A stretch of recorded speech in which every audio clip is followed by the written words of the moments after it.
After 9/11, America decided that they need to take offensive. They need to hunt down the terrorists and control their behavior. And so they start to arrest terrorists. But then bad things start to happen, okay? So this is a prison in Iraq, Abu Ghraib, where they arrested terrorists, and they were doing strange things to these terrorists, as you can see, okay? So this is pretty disgusting stuff. And this was leaked to CBS News, and CBS News showed all this, all right? So it's pretty disgusting. So now the question then is, why is this happening? And there have been different explanations. The military says, these are soldiers who went crazy, and they went rogue. So we've arrested them, and we punished them. But then they discovered that they're actually psychologists who were responsible for this program. So these are two psychologists, and they were sued by the victims. And during the court testimony, we discovered that they were paid $80 million by the CIA to develop this program. So what is going on here? This is not something that happened randomly. It was designed by the government, by the CIA. So why is this happening? Well, they call it enhanced interrogation, okay? This is a book, The Dark Side, by Jay Mayer, who's a fantastic reporter. I highly recommend this book. She's a reporter for New Yorker and spent years looking into why this torture happened. And what she argued is it's an experiment to change the mentality of these terrorists. And the theory is called learned helplessness. You can basically take someone like Ra, okay, the virtuous hero, and turn him to Osiris through certain techniques. Okay? Remember, Ra, the identity, is the virtuous hero who fights Apophis every day. Osiris is a person who gets tortured by Set every day, okay? So the goal of this experiment is to turn Ra into Osiris. And the person who developed learned helplessness is also the person who developed a new theory called positive psychology. His name is Martin Seligman, okay? So positive psychology that you're learning in school is brainwashing. So that's a theory, and it's a great theory, and this is what most people believe. The problem, though, is it doesn't actually work, because after the CIA started to torture all these prisoners, they became ISIS, Islamic State. ISIS is the name of what? The Egyptian goddess who saved Osiris, right? And who fathered Horus. Do you think it's a coincidence? Maybe not, okay? Maybe not. So ISIS is this fanatical death cult that are terrorists who go around the Middle East and kill a lot of people, okay? You might have seen their videos where they do a lot of nasty stuff, like beheading people, okay? So what a lot of people discovered is that there's actually a direct connection between ISIS and this torture. In fact, in many academics, so for example, Jeremy Suri and Andrew Thompson, they discovered that many of the ISIS fighters the US is currently combating in the Middle East deepened their extremism during the time in prisons, controlled by the United States. So it's really strange. The United States thought that they were going to use the psychology to turn Ra, the terrorist, into Osiris, the citizen. But they ended up doing the reverse. Osiris became Ra. How stupid were they, right? And these guys were paid $80 million to be this stupid, okay? So this is Human Rights First, an organization that starts to interview these prisoners of America, okay? And what they discovered is these prisoners told them, okay? Their testimony shows that ISIS recruitment is still ongoing, unchecked by Egyptian authorities, and fueled in substantial part by the torture and other abuse that pervade Egyptian prisons. So it's really strange how these prisons are almost training ISIS terrorists. What's going on? Well, let's go back to Guantanamo Bay, okay? The answer lies in these prisons and what they're doing there. So most of these prisoners were so traumatized, they forgot what happened. But we have one man, Abu Zubaydah, who remembered what happened. He's a Saudi citizen who was captured. And he told us what they were doing to him, okay? So we're gonna go through his story.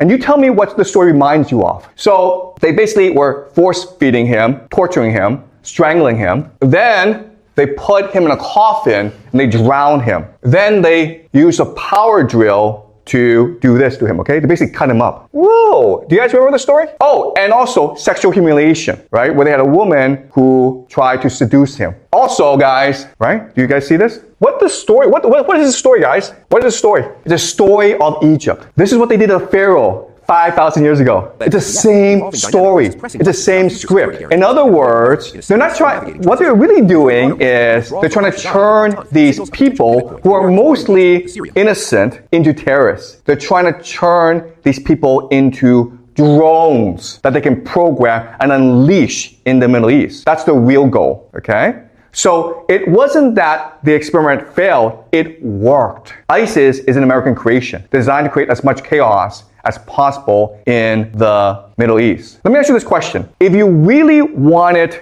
to get information from these terrorists, what's the best way to do that? Pay them money. Be friends with them. Be nice to them. Take them out to dinner. Okay? We have lots of evidence to suggest that if you just be nice to these people, they'll tell you everything they know. You don't have to torture them. You torture them because you're trying to turn them into secret weapons to be unleashed in the world. Okay?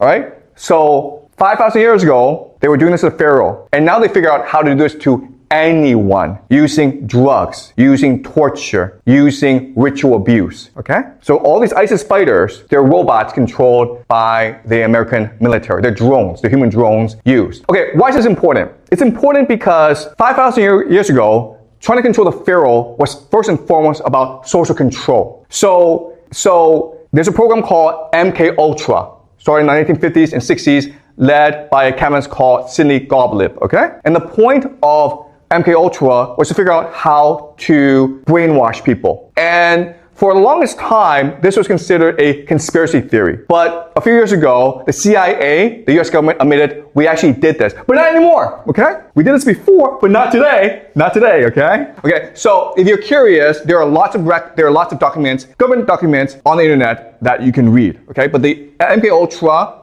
was a program designed to test the effects of drugs and brainwashing on innocent American citizens, especially children. So some of the documents are now public, and guys, just so you know, most of the documentation, the most sensitive documentation, was destroyed by the participants. So we only have a few of the documents. But some of the things that they were doing was brainwashing, okay, using drugs, hypnosis, in order to control people's minds, okay, interrogation techniques. They were working with foreign intelligence officials to conduct mind control research. Okay, so the things you couldn't do in the United States legally, they were doing in Egypt, which created what, guys? Probably Al-Qaeda. They were also doing things that were really weird. For example, they started a brothel. And so if you came to the brothel, they give you drugs, okay?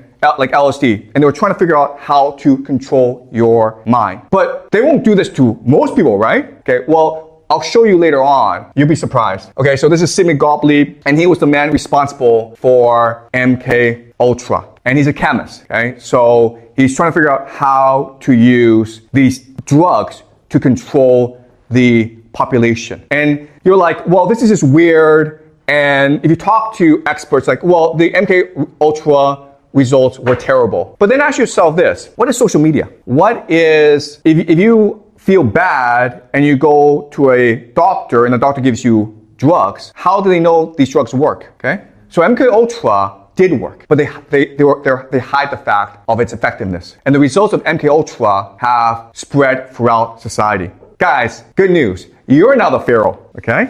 Each and every one of you are now the Pharaoh. Congratulations. Something really funny about psychologists is this, okay? You may not know this, but psychologists have been known to have a greater propensity to have mental illness than most people. Your psychologist is literally more screwed up in the brain than you are, okay? You don't believe me? Do some research. And this is really weird because if you went to a doctor and the doctor was fat and unhealthy, that'd be problematic, right? Also, I have not met anyone who's gotten better psychologically after seeing a psychologist. You guys might have, and I'm sure there are lots and lots of people who benefited from seeing a psychologist, but I myself have never met anyone or seen anyone who's benefited from seeing a psychologist. That's really weird because if you break your leg and you go to a doctor and like for years and years your leg doesn't get better, well, that's a problem, right? Okay, so something to keep in mind, okay? So any questions? So I know this was a lot to take in, and we'll be expanding these topics as we move on, okay? But some key takeaways is all societies are first and foremost concerned with social control. And what's really interesting is who we are as a human being has not changed in thousands of years. So that the way they were controlling the Pharaoh in Egypt 5,000 years ago is really the way that they control us today. And I'll show you how as we discuss the mass media, okay, and mass education and mass psychology. Okay, we have a question here. Okay, that's a great question. Okay, so if it's true that social media is a mechanism for social control, why are they being controlled by private citizens who've made billions of dollars doing it, right? Okay, well, let me ask you this question. Who built the internet? Do you guys know who built the internet? The US military, right? Because the internet is controlled by these cables that run around the world. Who built all these cables? The US military. Do you think they would do this for free? Why would they do this, okay? So Twitter, Facebook, that's the public face, okay? But what people forget is behind Facebook and Twitter are all this infrastructure that's being controlled and protected by the US military. So why would the military do this, right? And again, this is a class about speculation, about theories, okay? I'm not telling you what's true. I'm just raising questions and possibilities about what's really going on, okay? And also, like, I don't know what they did in Egypt 5,000 years ago. I'm just speculating. It's just a theory. It's a nice theory, but I have no evidence that it's true, okay? This is a disclaimer. Take what I say with a grain of salt. Be skeptical and doubtful of what I say, all right? Okay, any more questions? Okay, great. Okay, so I'll see you guys next class.